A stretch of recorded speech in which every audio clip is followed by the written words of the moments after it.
All right, so we're going to get started here on this panel. We're going to talk about revenue streams. We're not going to talk about a lot of the ones that you get from like distribution. We might touch on some of that stuff, but this is more on other types of revenue streams that you might not already know about or should know about. So I'm going to have everyone introduce themselves. I actually know Jamie. I don't know these other two fellas, which I just met, which is awesome. So now I'm going to learn about them too.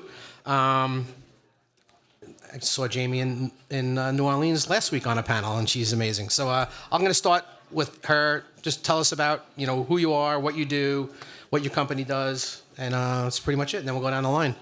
All right. Hey guys. Good morning. My name is Jamie Dominguez.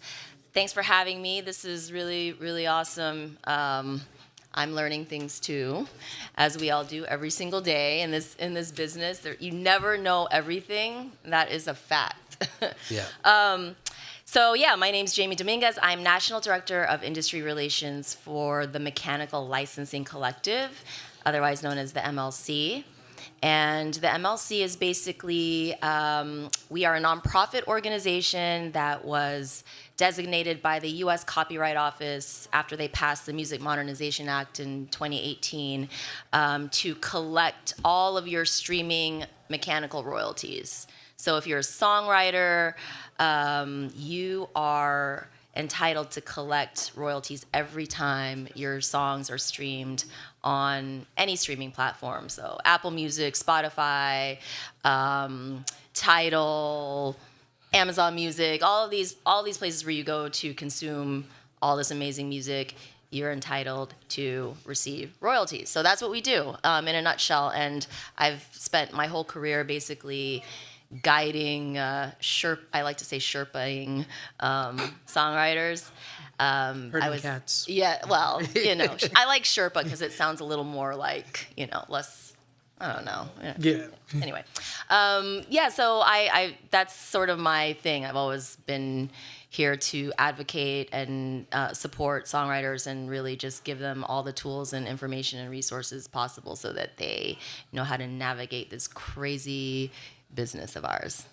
Yeah. My name is Joshua Christie. I am a music supervisor and owner of my own music supervision company called Music Ronin. I work in advertising, video games, television, movies, trailers. I started my life in MTV. I worked at Fremantle Media, so I worked on Got Talent, X Factor, Idol, Family Feud, and a couple other TV shows I honestly can't remember right now. And then I got into advertising. I worked in video games. I worked on NBA 2K17. I worked on Grand Theft Auto 5. I worked on Mafia 3. And then I went into advertising and I worked on Nike, Sprite, Vitamin Water, Heinz, FanDuel, McDonald's, Budweiser. And then when I broke out on my own in my own company, my biggest clients are Uber, Nike, Mont Blanc, Disney, Alaska Airlines, Chase, and a couple of others. Merck, there we go. A couple of companies you might have heard of. I don't know how to follow that up. My name is Felix Vargas. I am the CEO and founder of Pink Clouds Agency. Pink Clouds Agency is a talent and artist management agency. I literally just started Pink Clouds like maybe 2-3 months ago, where I legitimized it, but I've been managing talent for 6-7 years now. Prior to that, my background is actually in hospitality management. So I started in event production, where I did a bunch of celebrity events. J-Lo was one of my biggest clients. Did the Super Bowl in 2020, and that was a great thing. And then I was at this thing you might have heard of called Fire Festival. That worked out well, right? Great. Yes. Great. Phenomenal. Fantastic. Man. I was an assistant creative producer for that, and that's actually, it was one of the best and worst experiences in my entire career because it showed me a side of music that I didn't know and understand. And so it's the reason why I'm here now. So I lost a lot of money because they scammed me out of a lot of money, but I'm here now because of that. Shout out to Ja Rule. All right. That's great. My background is, for one, I'm an adjunct professor here. I teach artist management class one semester a year. My background goes back to the late 80s. I spent 15 years at Atlantic Records. My last 4 was the head of marketing and artist development over at Lava, which is part of Atlantic. So I developed some of the biggest acts in the world. After that, I started a company called Reverb Nation, which you guys are pretty young, so you might not know about it, but everyone did know about it back in the day. Yes. We had 5.5 million bands on it. It became the biggest artist services company in the world. It still is, I believe. We sold it to Band Lab 3 years ago. And now I just manage this amazing metal band that last panelist was on, Casey Deadlands. And they're just doing really well, so that's what I do full time pretty much. And I do some release planning for other artists and things like that. But more about revenue, less about me, and let's gonna go right into it. I gave the panelists a bunch of questions. I thought it might have been easier just to start the ball rolling. I want everybody just to chime in. Do you guys prefer questions during or after? Sometimes I ask them, but I prefer to asking. I'm down with them doing during. During? Yeah. Okay, I'll do during. See how it goes. I'm going to start off with MLC. So MLC, I've been in the business for 35 years or something like that. I didn't even know what it was until a few years ago. And now I know how important it is and how you kind of have to be part of it for the most part. So you already explained kind of what it was already. So I'm going to ask you, how did they differ from like the performance royalties, like say from a PRO, from BMI or ASCAP? Because I think a lot of artists that I talk to, they'll say, well, I'm already on BMI, and they think that's it. Or they're already on a distributor, they think that's it, and they're missing out on so much. Yeah. Yeah. Okay. Well, the reason why you didn't know about it until a few years ago is because we've only existed for a few years. Our first operational year was 2021. So, and we were formed in 2020. So you're not off base. But yeah, so that's a great question because it's like I get this all the time. And my background is I used to work at a PRO for almost 20 years, 19 years. I was at CSAC, which is, there's ASCAP, BMI, CSAC, GMR, All-Track. There's 5 PROs in the United States, which is a little bit crazy because every other country in the world only has one. But that's America for you, right? So, so basically the PROs, whether you're ASCAP, BMI, CSAC, they are collecting performance royalties whenever your songs, you as a songwriter, okay, we're talking about, we might have to dial it back because this is where all the confusion sort of lies, because people don't really understand or grasp the concept of what the two sides of copyright law are. So there's the song, the composition side of it, and then there's the sound recording side of it. And those two different sides of copyright are what generate all the different types of royalties, right? So as a songwriter, on the song or composition side, which is, or they're referred to as musical works in copyright law, all of a sudden I'm sounding like a lawyer, but I'm not a lawyer. I want to clarify that. I just play one on TV sometimes. I tell people not to curse at me when they call me a lawyer. Yeah, well, there's a lot of legal stuff involved that you kind of have to understand because copyright is the basis of what you're doing.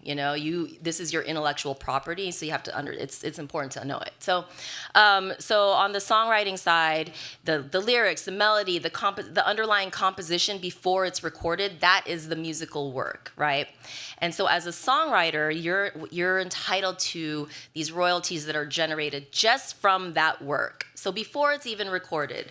So as a songwriter, you don't have to be the performer, you don't have to be the artist.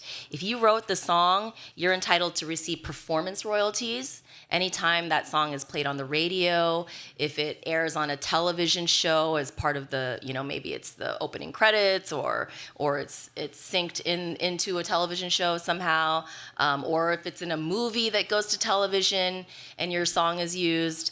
advertising. All of these are performances that, as a songwriter, you're going to receive performance royalties for. Live performances, when your songs are performed at a venue or by another artist at a stadium, you can receive performance royalties from ASCAP, BMI, CSAC, whichever one you're affiliated with, and you can only be affiliated with one. So that's different from the mechanical royalties side that we're talking about with the MLC.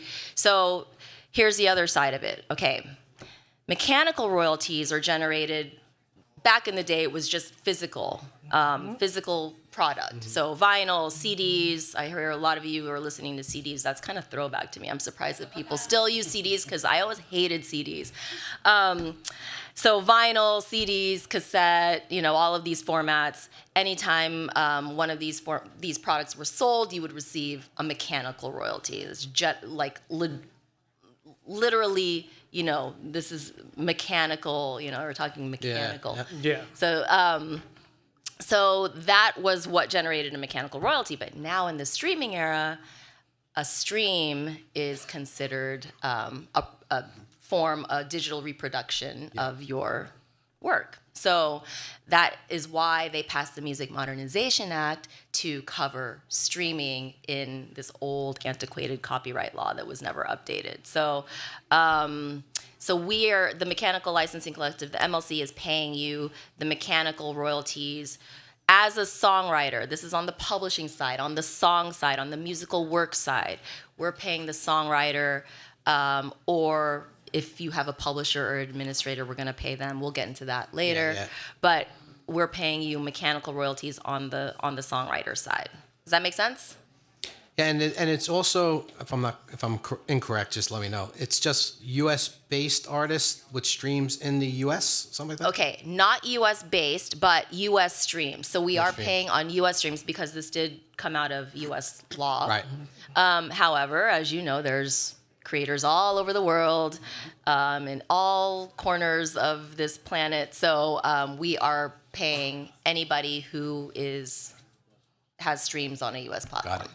Because I had asked that question because I was, I guess, right before, the last 3 years I was an A&R director for Centric Publishing, which is a publishing administrator, and everyone always asks me that question, and I said, well, if you want to get your mechanical royalties, I'm glad she explains it so much better than I can. Mechanical royalties for stuff overseas, publishing administrator can handle that stuff. Yes. Because we have deals with you guys. Correct. And it just made it, I always said, that's the easy way to do it, just go to a publishing administrator, let them do it. Yeah. I mean, if you have a lot of activity in other countries, it is advisable that you probably have a partner in admin, because there's neighboring rights and all these things that get really complicated. And it's hard to make sure you're collecting in all those territories if you don't have help, unless, I don't know, maybe you're a genius at hacking into whatever systems. I don't know. But anyway, so that's basically it. And then, you basically have to make sure that you are affiliated with a PRO, but that you're also registered with the MLC. And there's also Sound Exchange, which collects performance royalties for performers on a sound recording. And they're collecting for digital performances of your song that you perform on. So if you're a background singer, if you play on a track, you're a featured artist on a track, you can get paid performance royalties from Sound Exchange and not be the songwriter. Yeah. So those are the three, I call that like the holy trinity for songwriters and for creators. You have to be registered as a member with all three of those organizations in order to collect all of these royalty streams. Exactly. So your PRO, the MLC, Sound Exchange. And if you're not registered for any of them or one of them or whatever, you're missing, you cannot possibly get even a single penny if your music isn't, if you're not registered properly there. I know just from artists, like emerging artists that I've spoke to, they get more money from Sound Exchange than a lot of other forms, whether it's BMI or the distributor or publisher or whatever. I guess because they're featured, they're a performer, maybe not the songwriter, but they're the performer on something. So don't forget the Sound Exchange. I know we don't have anyone up here to speak about that, but very, very important. Super important. Yeah. A lot of people get a big chunk of change from Sound Exchange, and they might have money waiting for you. If you haven't already registered, there's a good chance there's money just sitting there waiting for you that they can pay you. Can you just elaborate? So the singer needs to register with ASCAP to get this money? Because you were saying the third No. singer. Okay, so the Sound Exchange part that falls into like the sound recording side of things. So on the songwriting side, you have your PRO, ASCAP, BMI, CSAC, and then the MLC. Okay, so as a songwriter, you would register with those two. If you are an artist or who's not necessarily writing the songs, or a featured performer, or a session musician, or a background singer, or any of these. Well, doing like a collabs. A collab's a big now. So if you're right. featured artist on something, just as a singer or whatever. You can Yeah, actually they get- call them not featured or non-featured performers on a sound recording. Then you're entitled to Sound Exchange money. My question is, do they have to be part of ASCAP? Register with ASCAP to collect the money? No. You don't have to register with ASCAP to collect the Sound Exchange money. Yeah, you should. If you're a songwriter, you should definitely choose one of those PROs, BMI, ASCAP, CSAC, whatever it is, and then totally separately register with Sound Exchange. I think it's just good practice if you are a singer, songwriter, Producer. whatever it is, producer, just register with all three of those organizations. Yeah, exactly. Just do it. Yeah. You have nothing to lose. It's free. Exactly. Well, they're not all free. Well, MLC yeah. is free. Sound Exchange, I don't know if they charge a fee. Do they charge a fee? It's free. I think it's free. Yeah. And ASCAP might charge like $50. It's like $50 per the year for ASCAP and BMI. I think are both like $25 to $50 a year. No, 60. I'm lying. $60. Yeah. But it's like you get in these rooms and you never know. Like maybe one day you're not writing songs, but then you get into a session and then all of a sudden you have, you contributed to a bar and now you're a songwriter. So just be prepared, get ahead of it. We're going to get back to a bunch of MLC related questions and publishing and songwriting and all that type of questions, but I want to just move it around. Talent buying, for instance, your book, what's it called? The Bodega events? Bodega Rave. Yeah, not Fry Festival. No, not Fire Festival. Bodega Well, Rave. we might touch on that too, but how does tell us a little bit about some of the events you do and how somebody like this would, some of these emerging artists. I'm assuming you're all emerging artists, just developing yourselves, a lot of you at least. How would some of them go about getting involved with some of your shows? It's pretty simple. I think for a lot of artists, it's very difficult to figure out what your niche is or what it is that you want to do. And what I always tell artists is just do it. Do something. I don't care what it is, just do something. And that's how the Bodega Rave concept came about. The collective, so the collective of Mundo is two DJs. Dos Flacos, which is a DJ duo, and DJ Guadi, which is a single DJ. They were part of an even bigger DJ collective. They pulled out of that. They said we didn't like what they were doing, so we want to do our own thing. We were sitting down one day and they're like, all right, we don't want to do a club party. We're all from the Bronx. We want to do something that's cool, something that brings back club culture to New York. What can we do? So we're thinking, and this whole time we're sitting in a diner. And we looked around and I was like, why don't we do something in a bodega? And I'm like, well, what bodega is going to let us do something? So we found a bodega that actually has a liquor license because they're attached to a bar. So there's a bar right next to it, and it's the same owner. So all they had to do was build a door so that people can go from point A to point B. But they believed in the idea. It's this immigrant store owner. He's had the store for like 6 years, wasn't making money. It's like in the boondocks in the Bronx. And we're like, well, this is perfect because we're not going to get any sound complaints or anything. No one's going to bother us.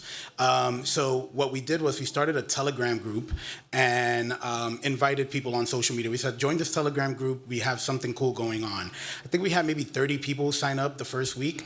And then we started posting things. And we're like, well, what if we did an event at a bodega? What if we did this? What if we did that? This is while we're trying to figure out the legalities behind it. Because we wanted to do something that was legal just because the Bronx has this negative stigma, right? That everything bad happens there. So we're like, we need to make sure there's no crime, like nothing happens at our party so that we can keep going. So we announced the first one via coordinates. We just put coordinates up on Instagram and on the Telegram chat. And people are like, well, what is this? And we're like, I don't know. Do with it whatever you want to do with it, right? But if you know what a coordinate looks like, you're going to know what to do. So we show up at the event. We're setting up. Everything's great. 30 minutes later, there's like 100 people standing in line. And we're like, what the hell? Like, we were not expecting that. We thought it was just going to be our friends. It went viral because one of those 100 people was from Time Out Magazine. They posted it on their Instagram. The post went viral. The second one, we had a line around the corner. The third one, we had Major Lazer calling saying, hey, we want to do a pop-up with you guys. So I don't even know what the initial question was. But I keep going. But the one thing I say to artists all the time is just do it. Like, Yeah, it sounds dumb, or it may sound corny to you, and it might be. But if you don't do it, you won't know.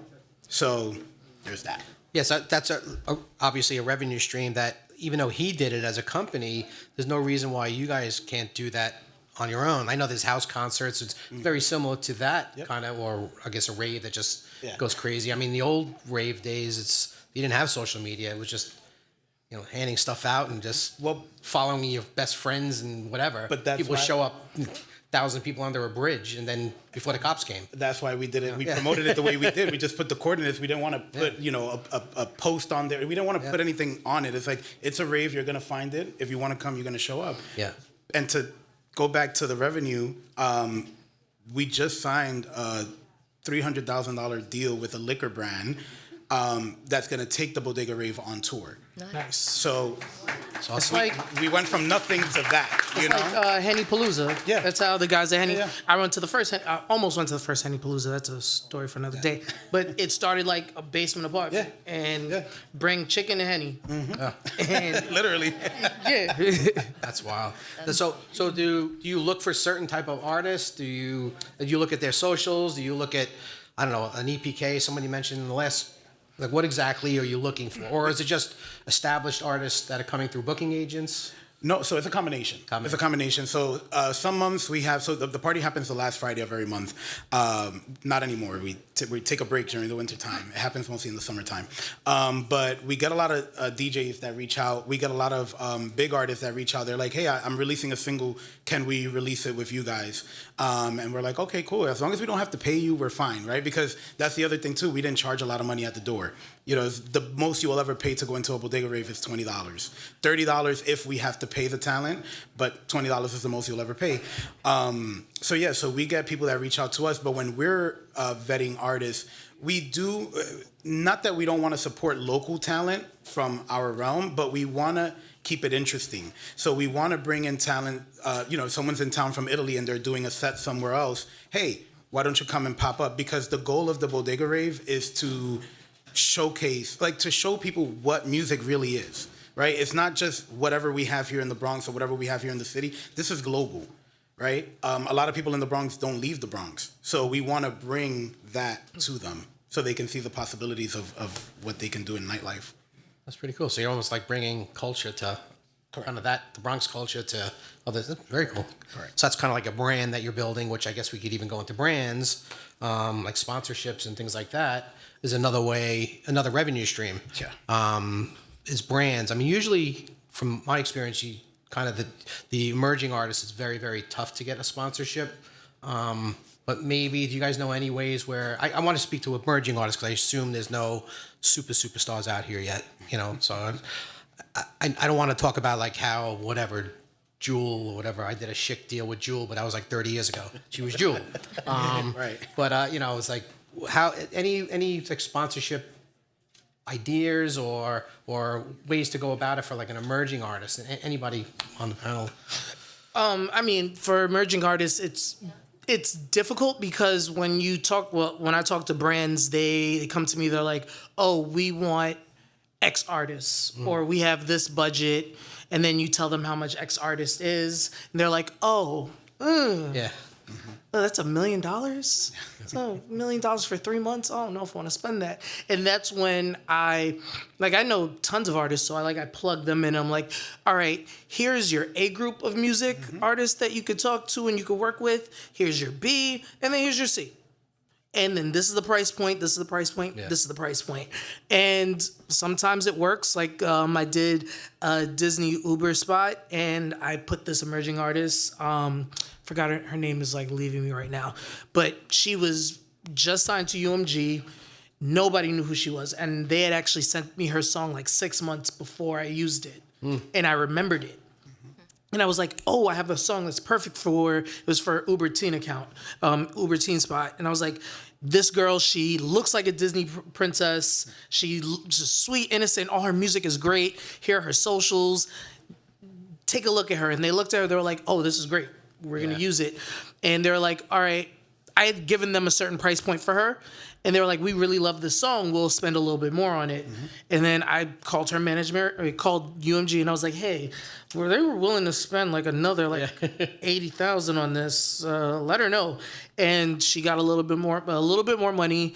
She got the spot with Uber, and then all her tour money went up, and all of her appearances went up. So I tell brand new artists or emerging artists, just put your work out there and just keep working and just constantly hit. Social media is your new marketing and distribution team. And it's free. And it's free. It's free. And for sponsorships, that brand, they want something in return. So if you're someone with 1,000 followers, you're not really able to give them much in return for them to be writing a check. But sometimes with sponsorships, it might not be an actual check or money coming to you. It could just be an offset. They'll Product. like we did like Motel 6 tours back in the day, and like all these punk bands and metal bands would just free rooms at Motel 6. No one wrote us a check, but we had these bands. It was free, and it was a great way. Taco Bell, I think, does something with emerging artists. Gear. I don't know if they still do. Sprite, Sprite, Coca-Cola. Coca-Cola and I, when I used to work for an ad agency called Wyden and Kennedy, and they were Coca-Cola's agency of record, and we worked with them. I helped put together a concert for Sweetie, Lotto, Jack Harlow, before they all like really, really, really blew up. And because they wanted to work with new emerging acts, just to be able to say we were on ground level with them. And I mean, sometimes it's a hindrance when you have a smaller social media footprint. But I mean, there are artists that if your music is good, even if you have like 100 people following you, if somebody hears your music, that's in a position to get you to a bigger spot, that isn't a hindrance. So. Yeah. It's cheaper for the brand too. But even more than that, like I think you can have 100 followers, but if your engagement is high, that counts more than the followership. A lot of people buy followers now. So with this deal that we just did, they did this whole like they researched us fully. I don't know what they found, back end information. They went on Twitter to see if there were any tweets. They did all kinds of stuff, and their whole thing was we just wanted to make sure you didn't buy followers. Right, we have 30 or 20,000 followers, I think, on Instagram. So it's not even like a huge, amount, but our engagement is really, really high, and it's growing on TikTok, and I think that's what they gravitate more towards. I want to jump in on that. When we worked for an ad agency, we'd work with influencers. They have people that do background checks, but they just do background checks strictly on socials. Yep. So when they go on your socials, they'll say, all right, this person. There's a large influencer, there's a medium influencer, and there's a micro influencer. Yep. There was one person that we were going to work with. They had like 2.5 million followers. 1.5 million of them were fake, had no engagement. And then we were like, well, you're a micro influencer. Like, your rate card is completely off. And they're like, well, I have all these followers. We're like, well, your engagement is low. Your followers are fake. Like, we can go through your followers if you want us to. And, a lot of people don't like that. I mean, I thought that was mean, but that's what a lot of these companies do, especially if they want to infuse money into you. Yeah.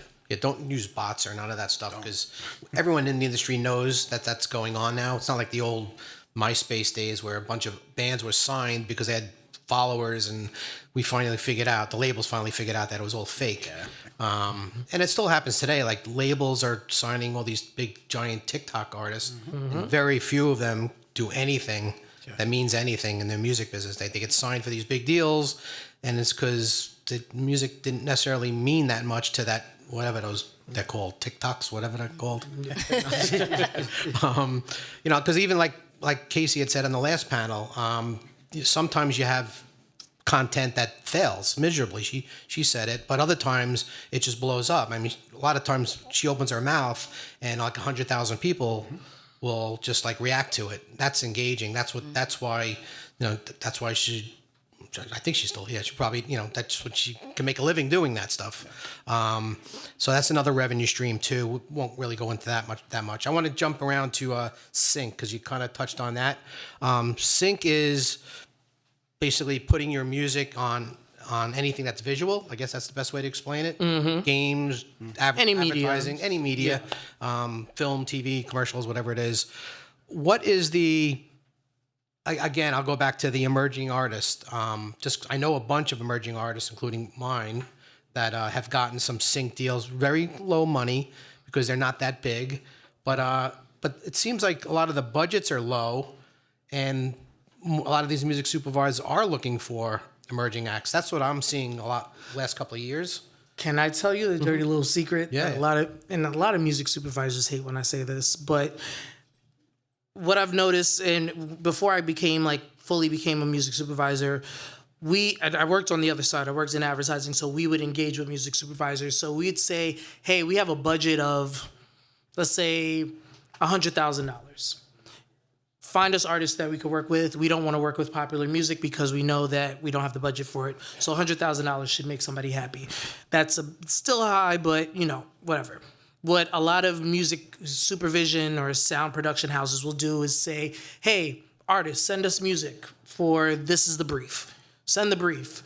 All right, awesome. Your song was picked. Now, we are going to split this. We're going to bust this down this way. We're going to take 65. You take 35. But before we break that down, we're going to handle all of our admin fees. So we have to pay everybody in this house, everybody that worked on this. We already have our budget liners, a coordinator, an assistant, a music supervisor. Oh, but we needed to bring in an engineer to finish and mixing completely the song that you sent to us that was already mixed because it wasn't mixed to the way we like it. And then from there, they've taken that chunk. And then whatever is left, they're like, all right, we're going to take 65 of this, so the other 35% is yours. That's how it looks to an artist where it's like, oh, wow, it's not a lot of money on this. Whenever I work with artists, I'm like, I get paid by the and then also, I forgot to mention this, music supervisors get paid a finder's fee. So when I go to like an ad agency, they'll say the budget is $100,000, and I get a finder's fee of between 10 to 15% of that. So it's $10,000 minimum that I'm getting off of this. And that's not even including what I charge for paperwork, for the research. I nickel and dime because my time is worth it. It's worth it. So a lot of music supervision companies, they double dip. They dip in from what the brand or the ad agency is paying them, then they dip into what the artist should be getting. I try not to work like that. I try to say, I tell the artist, this is the budget for the music. I'm not taking any cut of it. I have my money over here. This is how much I'm getting. And I tell artists, you can audit me whenever. And a lot of music supervision houses won't do that. But budgets have been, there's a lot of reasons why budgets have been cut, but they've not been cut that much where you're not getting paid well. Yeah, I mean, there's big money in sync. When a lot of the conferences I go to, the artist is always trying to get sync. Even when I was doing the A&R for publishing, they didn't care about the registrations and all this important stuff where you're getting paid. They just wanted a sync deal. There's like 150,000 songs a day being uploaded. What makes your song so syncable? Which they only want like whatever 15 seconds of the instrumental part or whatever it is.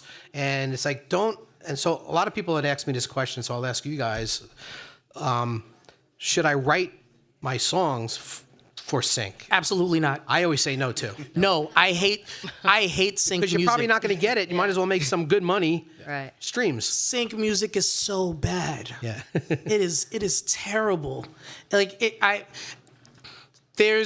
right now there is the sync. If you watch any horrible reality TV, and I love reality TV. It's my kryptonite. All the music, a lot of the music there is sync music. All the girls sound like Lizzo, or all the everything, and then all the rappers are just way too happy for me, just way too happy. Like, hey, I got money, money, money, money, money pouring from the floor or from the sky, money on the ground. Or they just it's all generic. It's generic, yes. It's generic, and it's really cringy. I tell people, when you're making music, especially if you come to me and I'm asking you for music, make what you love, and if it's good, it's good. Yeah. And I will push it, and I will get it in front of whoever I need to get it in front of. Yeah. But like actual generic sync music, like make a song that is about love, or make a song that's about money, or make a song about you being happy. Like, just, sight words, stupid, and it sucks. I saw somebody had a question back there. Oh, no. Okay. All right. I'm going to go back to the question. Was there a question? No? Just hand was just tired. Stretching. Oh, okay, bet. And we're going to go more into sync and live and everything else. I'm going to go back to Jamie. Question for you. I wrote this down here. What's the single most important thing artists and songwriters can do to make sure that they're collecting everything they're owed? Well, I spoke about it before. Definitely registering with those 3 organizations, your PRO, the MLC, Sound Exchange.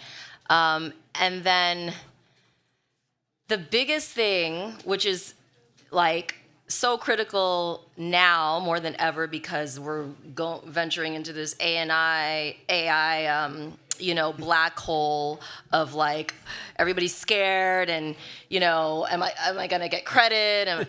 So the most important thing, and you've probably heard this, is your metadata, accurate, up to date metadata, because that's the only way people are going to know how to pay you. That's the only way they're going to be able to reference who the creator is, who the original creator is that metadata. So it sounds corny, and it's but little things, misspellings in a title, in a name, mess up everything. Everything. Money gets held up, and then it's lost. Yeah. And this is something that, I think people take for granted. They're like, oh, it's just a misspelling, I can fix it. No, you're screwed. Yeah. You're kind of screwed. You can fix it, but there's money that should have already been paid out that's, you can kind of just, charge it to the game, because going back to chase after that money is going to be really tough in a lot of situations. So metadata, and you can't just register. So when you're going to your PRO or the MLC or Sound Exchange, and you're making sure or even with your distributor, right? When you're uploading all of your songs onto your distribution platform, you have to double, triple, quadruple check, maybe get another set of eyes on it, because that is so critical. That's how you get paid. And everything circles back to that data. Even your, when you register with your PRO, you get assigned this number as a songwriter called your IPI number. Yep. That IPI number is your social security number. Exactly. Yep. So once you join your PRO, you get assigned this number, and you start registering all your songs, and you're releasing songs into the universe. Once this is the number that every single collection society in the world has, this database of all the IPI numbers. So you just become an IPI number. Nobody cares about your name. You are an IPI number, and so you might as well memorize this number once you're assigned it, or have it in your phone or something, because you're gonna have to reference it a lot when you, even in a sync. You get the paperwork for your sync, and you need to, a lot of times they want to know this information because it makes their job easier. Oh, I delete emails if the metadata is incorrect, or if you just send me an email with a song and it's just fuckity fuck title and then no metadata, I delete it, because I'm like, this is corrupted. And it might be a virus. I don't know, and I just delete it, and then artists will be like, hey, did you get my song? And I'm like, Well, and you're getting so many. You're getting pitched so many songs every day, and I hear this consistently from music supervisors and anybody in the sync world. They're like, "Oh yeah, we don't have time for that. Send them everything: your publishing your publishing name, your full legal name, your IPI number, everything you have. Send it to them, and like from the gate, like because that's they're more likely to entertain you and do the deal with you. Because the people we send it to are asking for all of these things, and I'm not going to do it for you. Right. Then you become the admin. Yeah, and then I'm like, all right, I'm going to charge you a fee. I'm lying, I won't, but still, yeah. Yeah. So that all that to say that the metadata is super important, and then once you're registering these songs with all of these organizations, you have to maintain your catalog. You got to make sure it's up to date. You have to make sure your mailing address is right, or your bank account that's on file is correct, so that you get the ACH payments. Like all these little things, and email address, whatever they need, so that they can find you if anything happens, or if some there's some sort of dispute or discrepancy. Like you have to make it as easy as possible to find you. So Yeah. I mean, I'll use an example of Casey that was here before. Her band, her and guitar player, they co-write everything together. Everything's 50-50 for the most part. And when they get their statements, Casey's money was more than CJ's, the other writer. And the reason is I went in there and I actually went into MLC and BMI's Song View, and CJ was listed himself as CJ and his last name on a lot of songs, and then it's Chad on a lot of songs, and it's like BMI was never able to match it up. Yeah. So they weren't paying him the same as. So that's kind of like the MLC has the free site of. It's right on the homepage. You can just search, make sure. Look at it to make sure that you're in there. I guess, right? That's great because it's a good tool. We have this public works database that is you can access it. Anybody can go into this database. It's free. The whole point was, when we were created, the U.S. Copyright Office mandated that we build this database so that it would ease the way that people kind of have to either find a rights holder or update information, or whatever the use case is. Like anybody in the world can go to this database and find a song and who the owners are, who the songwriters are, who the publishers are, what the splits are. You can find all of that information on our database. So if you're a future music supervisor, or you're working on a show, or you're you're a manager trying to find I want to find a new writer. There's so many people using this as a tool. And our tool, I was gonna say, I used an A&R tool when I was doing the A&R for the last 3 years. I basically would go into MLC for big artists that I was trying to sign, and you'd be surprised how many big artists are not registered properly. Yeah. And that's on the managers or whoever it is that's doing it wrong. There's so many big artists that I literally was trying to sign, and I said to them, well, you should sign with us because we'll register your stuff properly. I'm looking at MLC. Yeah. Your third biggest song isn't even registered yet. Right. And it's amazing what you find. Yeah. And the same thing with Songview on the BMI, and I think now they're linked with ASCAP now. Yeah. Something like that. And the idea is because before people used to have to go to all the different PRO websites to try to find the information, but the idea now is that it's all in one place, and so you don't have to piecemeal your research. The other thing I would say, if you go to our database and you search and a song comes up, or any of your songs come up, that's a good sign that we probably have money waiting for you. So get registered ASAP. Yeah. Let's see. Any questions? No questions. Anyone a question?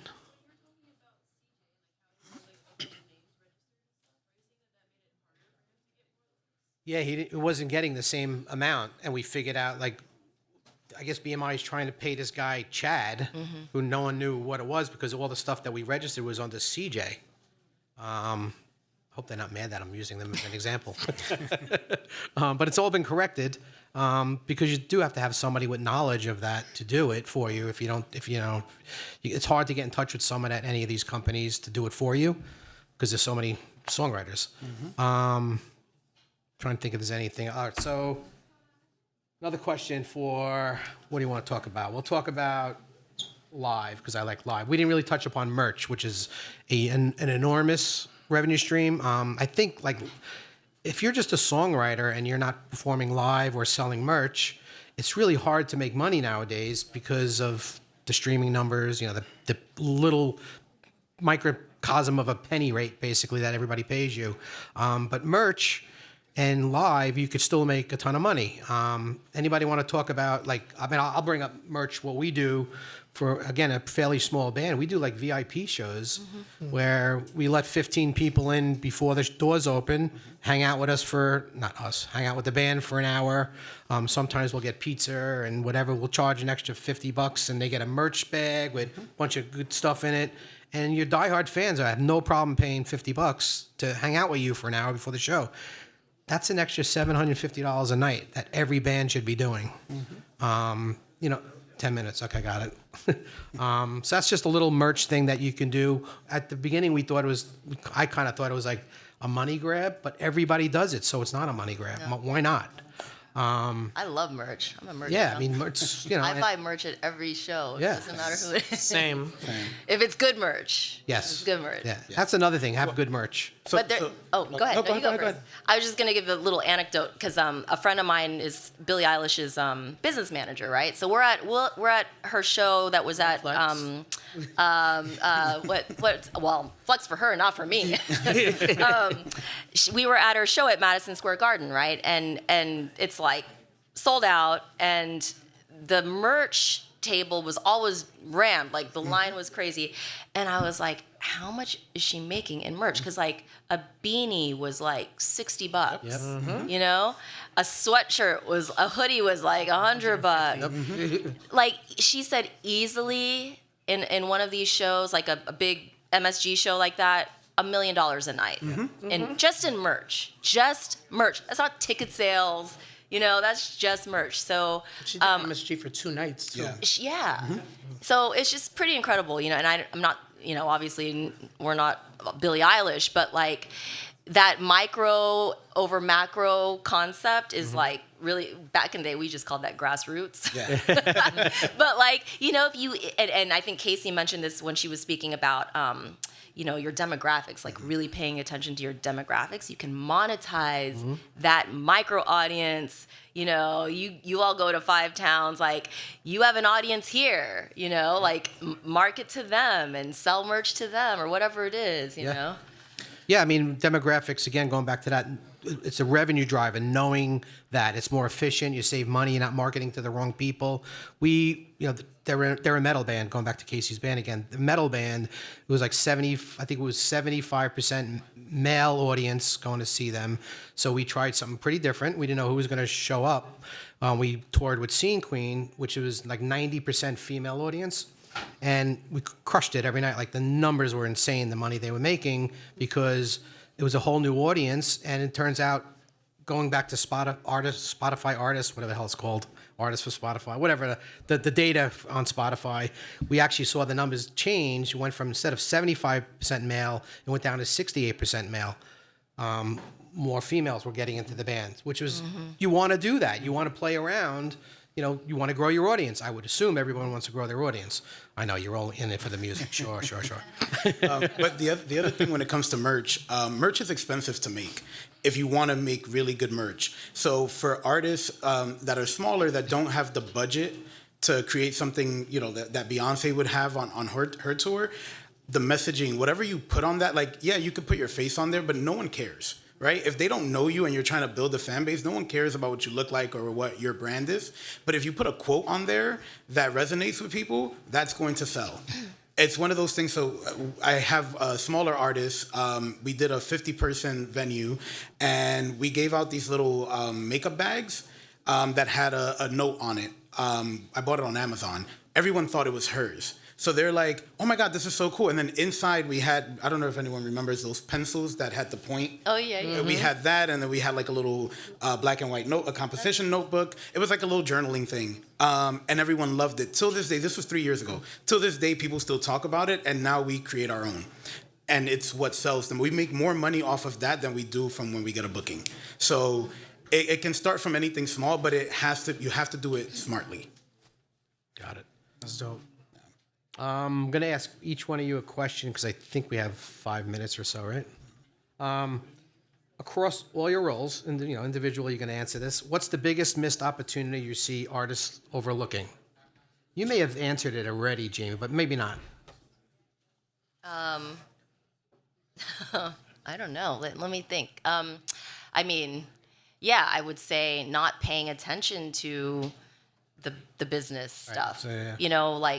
Because here's the thing. I know it seems like pennies, and it doesn't seem like you're not Beyonce or Billie Eilish or whoever it is, and so it's not going to add up to much, but it does. It does. And aside from that, it's like all of you got to really understand how it works in order to strategize and build a business, because that's essentially what you are. You are the COO, the CEO of your own startup.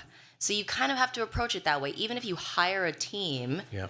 like really understand what their roles are and what they're doing for you. Because, I mean, we all have a million stories. You've heard all this terrible horror stories of artists who are dead broke, but were so successful. And that's because they, you really dig down into it. It's because they had a team, but the team was doing whatever they were doing and not necessarily in the interest of the artist, or doing things that maybe the artist wasn't privy to. So you kind of have to always be overseeing, always have a watchful eye. And it's like if you're running a company, you don't just let everybody run wild and never check in on them. And you always have your check-ins, and you always manage your team. Yeah. You have to manage your team, and so that's just part of it. That's part of the creative process. Is business is creative too. Yeah. So especially when it relates to your art, you got to manage it. So. For me, it falls in line with business. Like, you have to remember, yes, you all do this for the love of the music, and I just want to be heard. I just want my creative expression to be understood. But I want to buy a house. I want New York is expensive. They're trying to introduce 50-year mortgages. Like, no, you want to be able to pay for yourself. So the biggest opportunity I see missed is artists don't view themselves as a business.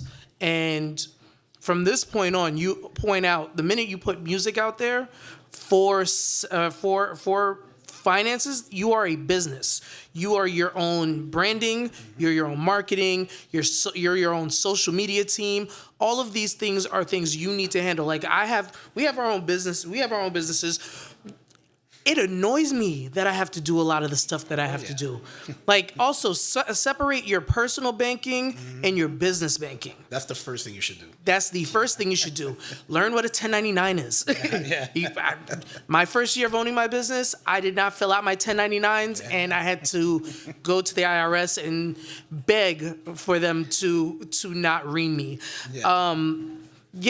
Treat yourself as a business, as a brand, no matter how many followers you have, because you are still somebody that needs to sell themselves to other companies and to people in order to make more money and to generate more revenue and to generate more likes, more follows, all of these things that you may want. That is the biggest thing. And then metadata. I will always hammer that in. Metadata. Amen. And then for me, I think a lot of artists underestimate the people in a room, right? So you might have a 100-person venue, but only 25 people show up. Just because 25 people are in that room, you don't do a crappy show. You put on the show. You make believe you're in Madison Square Garden and you're seeing a sea of people, because you never know where your next check is going to come from. And from those 25 people, there could be 3 corporate clients or 3 people that manage a corporate agency that needs, someone for their holiday party. And there you're making $5,000, $10,000 to perform, so number one, don't underestimate the people in the room, and then don't underestimate yourself either. I think a lot of artists, they're very coy and very, oh no, I'm just shy. No, that doesn't work. That does not work. You cannot underestimate yourself, and don't underestimate the people in the room. Yeah. Any questions? I think we're out of time, but we have questions. There's a question. I'm hoping you can provide some clarity